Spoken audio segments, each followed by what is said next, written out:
One legal mistake can cost you everything. Miriel De La Rosa reveals how to protect your investment and maximize your returns in Punta Cana real estate. Just one word in a contract can do a huge difference. You're always so very enthusiastic about the law. Be clear on what you are signing. Many of us are thinking about legacy. Is it done?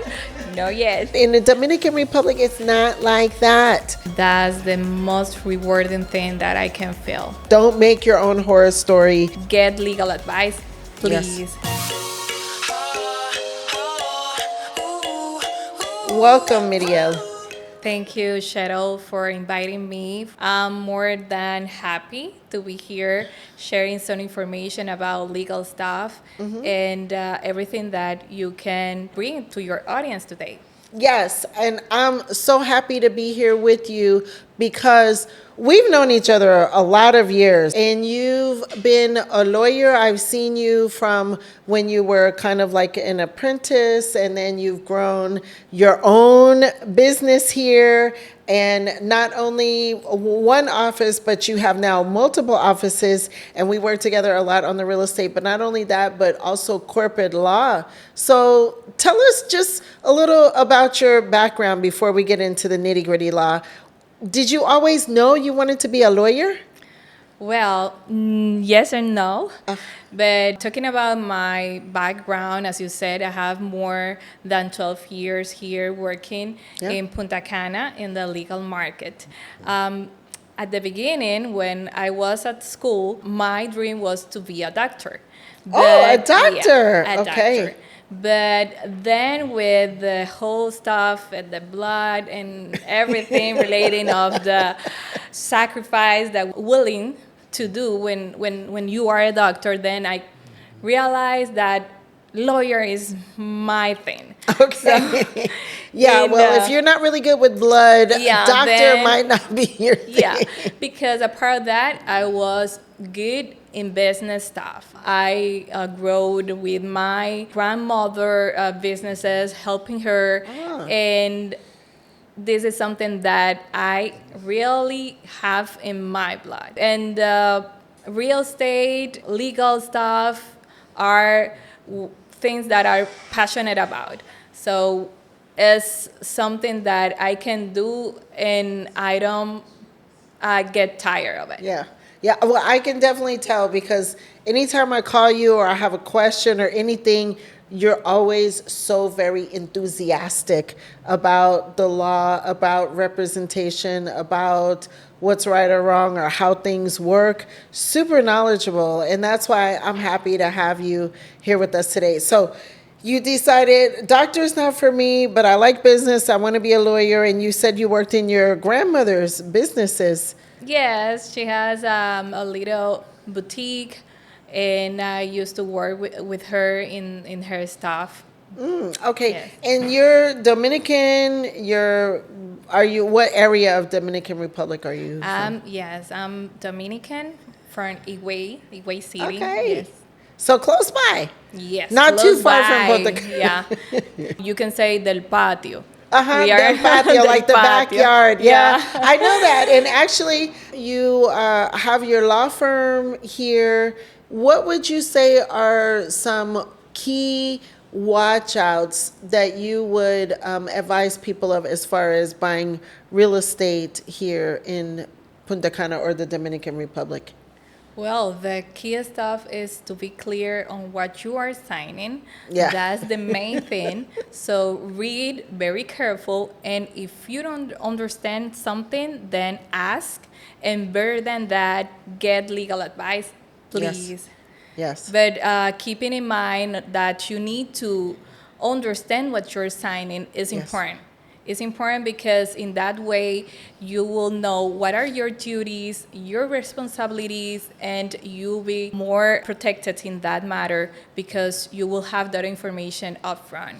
Yeah, I definitely agree with that. Sometimes you have an opportunity or you want to go into business with somebody and you can feel like you want to sign, or maybe they're trustworthy, or maybe you want to buy with a builder or a developer and they offer their contract and you're saying if you don't understand, don't sign. Yeah. I think that is really, really good advice, because sometimes people sign things and they don't really understand what they're signing. And then they come to you later and say, hey, Yeah. help me take care of this problem. We haven't seen that before. Yes, and also take your time for the due diligence. Yes. So even Okay. if you have a deadline for the signing, the closing, take your time for the due diligence to confirm everything with your lawyer, confirm that everything is in place before Yes. you go ahead with the signing.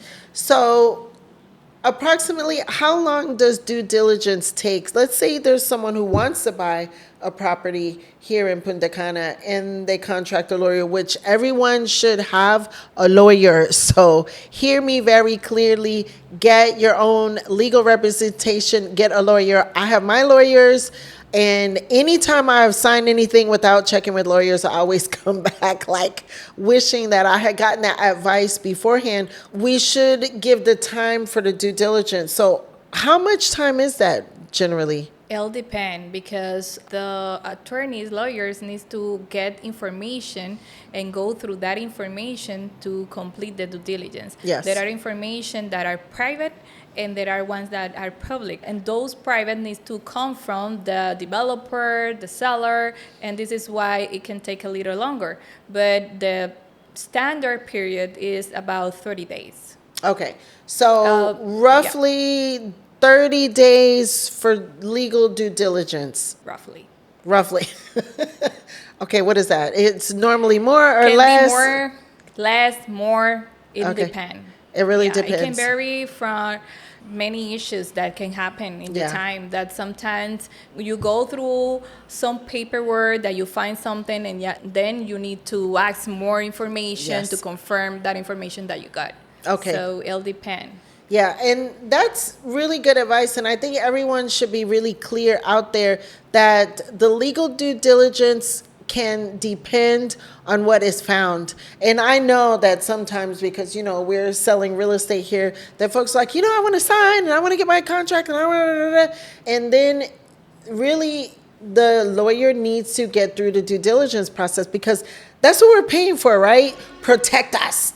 Like, make sure that before we sign, we're protected. You cross the T's, you dot the I's, and everything is good. But sometimes it can take time if you need to request another document. I know we have that sometimes. Or even the institutions that are now getting a little bit saturated, and because of the growth and everything, and they're trying to upgrade to new systems, that can cause delays, and we need to be patient with that. I know we're not always good at being patient. Patient is the key. So relax. Patience. Yes, relax. Your attorney is working in a due diligence. Just relax on it and leave your attorney do the work. Yes. And I know that, you know, I've had this experience so many times with buyers, and being here and knowing sometimes that the institutions are slow, or that different things are going on, or you may need to request a different document to get through the due diligence process, because here in the Dominican Republic, the lawyers are like the title agents that many are used to in the States. You know, not everywhere uses lawyers for closings, and many places do use the title company that does the due diligence and the research and all of that. But here in the DR, that work is done by lawyers like you. Yes. So it's going to take its time to make sure that people are protected, and that's super important. We want to be protected. That's what we're paying for. So I know sometimes it's like a rock and a hard place, because I know I've called you like, Miriel, did we get the done? thing? Yeah, is that what I say? Is it done? Is it done? No yet. Not yet. It's true. We're like, Yeah. are we there yet? No, not yet. And you're always so very patient and so graceful, and I appreciate that a lot. Well, I appreciate also your patience, because you know that sometimes going through that due diligence, we can find something. It's not only for your protection, the buyer protection, is for the agency protection as well. Yes, that's So true. That's true, because we work for the reputation of the agencies as well, like that. because When you are in the process of selling, you focus on selling. The attorney, the lawyer in charge needs to focus on the due diligence, the protection that the buyer do secure investment. Yes, that is true. And not every investment is a secure investment. We're hearing about different things that are going on. It's real. We have to address the elephant that is in the room, that there are people who don't have the best intentions, and they come and they cut corners and look to take advantage of people. But with a lawyer, that doesn't happen. See, yeah. There are people, here doing stuff without any background, new people, and we need to care about it. Yeah, we do. And that's what you do. And that's why I'm always like, get a lawyer. I have lawyers. I have I know, and some people tell me, but you can read the contract. Yeah, I can read the contract, but the legal advice to know if there needs to be an extra clause or if something will protect me, like the advice, not just the paper that we sign, but this is what you might need to think about, or this is what you might need to consider. And not saying that so that people will feel afraid to invest, but it's good to know. Have the lawyer, get the information, and do the deal. I mean, we're selling properties every day, and folks are buying their properties, but you want to be protected. It's a big investment if you're spending hundreds of thousands of dollars to buy a property to be legally protected. Just one word in a contract can do a huge difference. Really? Yeah. Ooh, I believe you. I know you're going to find that word. Miriel is going to find that one word. Make sure that we are protected. I count on you. So it's good that folks know that they can count on you as well to really do that job. What if your next investment placed you in the heart of nature, where mountains, waterfalls, and opportunity came together? Welcome to Legacy Beaches, a premier development in the Dominican Republic. Set against breathtaking mountains, waterfalls, just minutes from the beach, this high-growth area is attracting major investors. Secure premium land lots now with significant appreciation potential in just 30 months. Own a piece of this paradise. Invest in Legacy Beaches today. Click the link in the description to learn more. So, Miriel, speaking of contracts, how important are contracts in a real estate transaction? Well, the first thing is that contracts are law between the parties. So whatever you have on the contracts, you can claim it in case that the other party is not willing to give it to you. So you can go through any court to present your contract, because what you have in contract can be claimed. But what you don't have in contract, you can go through the common law and then claiming through the common law, just in case that you don't have in the contract clear information and you feel that you have a right that you need to claim. Okay, so what you're saying is that the contracts are legal and binding. However, if there are things that are omitted from the contract, there is common law to protect, say, a buyer or a seller. Yes, the contracts bind the relation between the seller and buyer, as we are talking about real estate.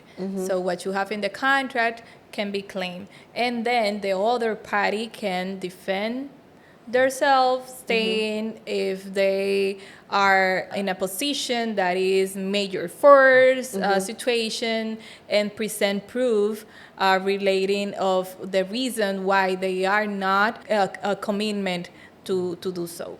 Okay, all right. So then the contracts, and this is something that I've learned over the years too, that the contracts are very important. What you sign is very important, and we need to really take that seriously, because there have been times that I've had to go back and look at the contract. You never know what may happen over time. You're selling a property or you're buying a property. What is the commitment of the buyer to make the payments? What is the commitment of the seller to come through with their side, like the title or the construction? Or even life happens, like, I've had a project go through COVID. What does a contract say about those kind of things? Or people who may lose their jobs, or what does Yes. the law say about that? The contract is important. And when the contract do not say nothing about it, then you have the common law, the Yes. civil code that will lead every issue that you have with the other party. So this is a question that we get a lot too, and that you're saying that if it's not in the contract, it's the civil code or common law. Let's talk a little bit about heirs. We've had situations where somebody passes away and they have their property, or there's a spouse. How does that work in the Dominican Republic? I know it's a little bit different from the United States. Let's explain that a little bit. Yes, we have that clear in our civil code, the heirs who will have the property, and there is a line that will go through the children. They are the first one. And if they don't have will, then we need to go through the line of the heirs that we have by the civil code. So even if you don't have a will here, then you are protected by the civil code. Okay, so you don't have a will. So say there's somebody without a will and something happens to them and they want to know, like, what happens to my property. It doesn't go back to the Dominican government, does it? No, No. because your children, if you have, or your heirs have the option to go through the inheritance process, pay the inheritance taxes, which is here 3% in this moment, and get the property in their name. Okay, so then the heirs can come, they can present. Heirs can come, or they can send a power of attorney through any Dominican embassy that they have in their country to an attorney here to go through that whole process and do it and pay the inheritance taxes in their behalf. Okay, all right. So the property doesn't go back to the Dominican government or eminent domain. At That is an least- asset that the family can come and claim. At least that no one claimed the property and there is not heirs, then it will go to the Dominican at any Okay. moment, because it will start, getting taxes, Yep. So declarations only and if nobody shows up, then the Dominican government can claim the property. But if somebody yeah. shows up, like my dad passed away, I've seen that too. We need to take care of his business. It goes through the inheritance process. And how long does that usually? That takes some time. I know that's a long. Yes and no, yeah. It can take time, but I can say that the standard one can be 6 till 1 year to get Okay. everything done in place. Yeah. It'll depend how hard is the process and if we can get the whole paperwork that is needed for that procedure on time. Okay, so you do not need a will in the Dominican Republic, but the process for your family can take 6 months to a year or more. Yeah. It can take some time. So just know that it takes time. But there is a process, and the property does not go to the Dominican government or anything like that, that there is a succession of heirs here, which is good Yes. for folks to know, because there are some countries where you can't even buy a property in your name. So here it's really great because you can not only buy a property, but then your heirs can Be protected. be Yes, protected. even if you don't have a will. Even without a will. Yeah. That's good You can information. have the will, because there are people that want to have everything clear at the moment that they're passed, and it's okay, then you can have your will, but you don't have to in order that the property goes to your children. For Okay. example, if you want that the property goes to your children. Yes, yes. And I know that there are a lot of idiosyncrasies with that. So if you are concerned about that, you can contact you and find out about that, especially if you're buying a property and want to know how the laws work around Yes, that. of course, because we don't have one case similar than other. Sometimes we can see differences between one and other. So this is why you need legal advice Yes. when you are in the moment of purchasing a property and you want to have everything clear. Yes. And if you have children and you want to have everything, in place when you pass, because we are here, but Yeah, but anything can happen and we have to prepare for Yeah. the future. Like spouses that come into the picture, they get a percentage, the children get a percentage, and it's already established here with Dominican law on how that works. So Yes, and if you are married, then the 50% is to your wife for the spouse, and the other for the children.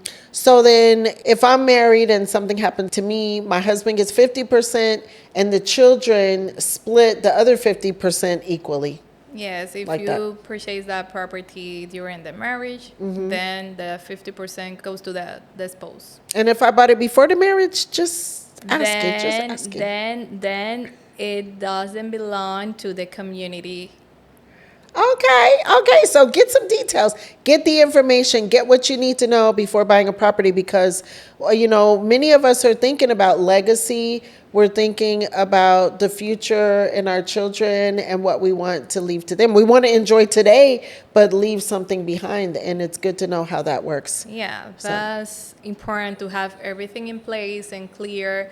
Do not leave any troubles and situations to your children. Yeah. And avoid any fights in your family with that clear. Having your will, if you want to have everything split, your access and so, or if you have children and you want to give everything you have to them, then you don't have to have your will. But if you want to have everything in place, then a will is an option.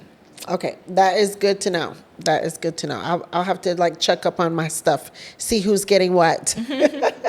Imagine being part of a thriving real estate market without the overwhelming costs and risks typically associated with property investment. Welcome to the International Property Investors Alliance, where we turn your investment dreams into reality with our groundbreaking approach to group investing. Everyone should have the opportunity to invest in real estate. That is why we've created a platform that allows you to join forces with other like-minded investors, pooling your resources for minimum entry while maximizing your potential returns. Contact us today. One of the questions we get a lot from our clients is the necessity to get a company. How complicated is it to establish a Dominican company? Well, the first thing is to get the name registration. You need to have the name of your company first. And after that, you can move forward with the whole paperwork. The recommended one is the LLC company, which is here SRL, for acquiring properties and getting into any businesses here. And it's easily to get into that process, and we can complete that process in about 15 days or 30 days. It'll depend how speed we can get everything in the public offices that we need to work. But the standard period is about 30 days. Yeah, I know. And it's something that's really different for, let's say, Americans, because we can go online to LegalZoom or something and just be name, and we attach PayPal, and $50 later we have a company. Done. Everything comes in an email. But in the Dominican Republic, it's not like that. It is still a manual process. The lawyer has to create the documents, the bylaws. First, you have to make sure you can register the name through one of the institutions. Once you have the name, then you go for the EIN, which here is RNC, which is the tax ID number. For the LLC, we have an LLC structure, minimum 2 shareholders, and in about 30 days, company. Yes. And we're in business. Yes. Okay. But always, I recommend to get legal advice, because there are some businesses that requires a license. And let me tell you something important here, that at the moment that you are in that process to get into any business corporation, it's important that you talk with your lawyer relating of the object, because there are some of them that requires a license. So it's important that you get legal advice and ask to your lawyer which are the requirements to go through that process. Yes, I know that. And there are many businesses that don't require anything. It's get your company established and go run your Yeah. business. But there are certain things, like now I have been into the businesses of the medical clinics. We have to have a certification from the health department. And are there others like liquor licenses? That's a question we get asked. Yes, restaurants, spa, and many others in Okay. the tourism area as So well. there are some business types in the touristic zone that require certain certifications. Yes, But the lawyers, of course, can help us with that. with that, Yes. of course. So the end of the day, remember, don't do it on your own. And I always say that, like, don't make your own horror story. Get advice. You're not going to find everything online.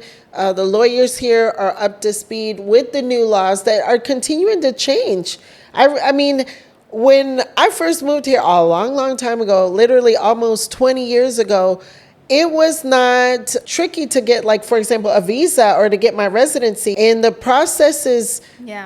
they're continuing to evolve. So just because something is done one way a year ago doesn't mean it's done the same way today, right? Yeah, absolutely.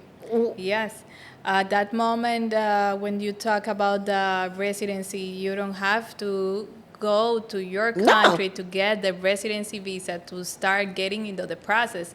Now you need to do it. Yeah. So give us an update on what is new with the process. Let's say residency 2025. About the new stuff, you can see the residency visa, which is since some years ago, but we don't have more than this, anything new. Yeah. Now for the residency process, if there is an American, let's say, or I don't know if it's the same in Canada or other countries, but the process is to start in your home country and to get a visa first, right? Yes, that's the main, or the country that you have been living the last 5 years. Okay, so you could be living in a different country for the last 5 years and you're getting a residency from there to the Dominican Republic. Go get a visa in that country. If you are legally living in that country. Okay, legally, that's a key word. So there are some folks who ask a question about overstaying their tourist visa. How does that work? Because I do get that question like, is there a problem if I stay like 3, 4, 5 months? Do I have to do something special to stay longer than 2 months? Yeah, you can do an extension request through the immigration department, so you'll be Okay. here legally without any issues. So you can go through the system, and there is a process that you can do it through your attorney. There are people that do it by themselves, and you can go and get your extension for your stay here legally. Okay, that is news. That is some really good news, because what I always tell people is just pay the penalty when you leave. Well, Let's give real legal advice. This is why we have the experts here with us yeah, today. you So- will pay the same amount if you do it when you leave, but you can do it before through the whole process and save time at the moment that you are at the airport. Okay, so this is about saving time at the airport, but it's not like it's a And big problem. being legal. Being legal, yes, also. because we need to be legal. Dreaming of real estate investment but worried about the costs? At International Property Investors Alliance, we make it simple. Bring your group or let us match you with like-minded investors to pool resources and invest with minimal entry costs. Enjoy 8 to 10% annual returns with your investment fully managed and flexible options to buy or sell shares. Join us today and invest with confidence.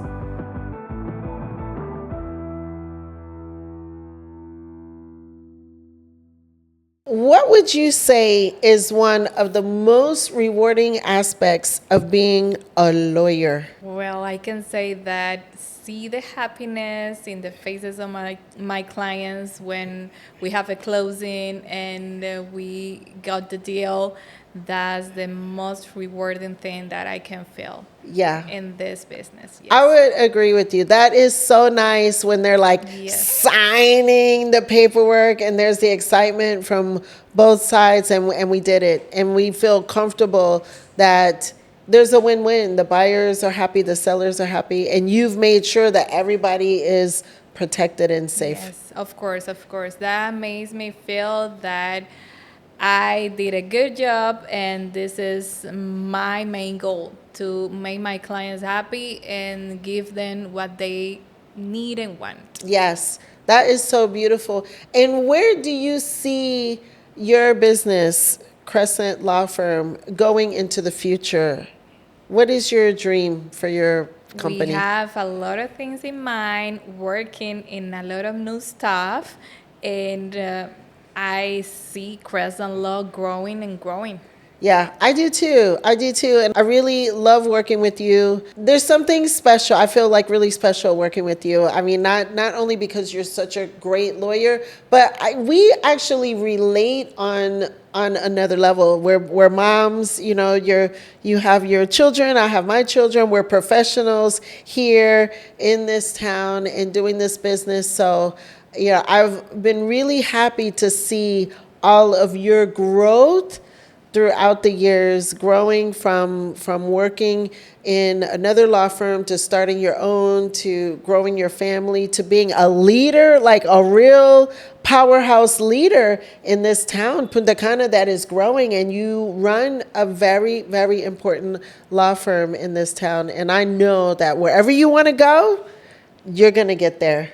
Thank you. I really appreciate your words. Yes, yes. And as a part of the podcast, we always like to take a question from one of our subscribers. So I'm going to give you this box and you're going to pick a question and then I will ask.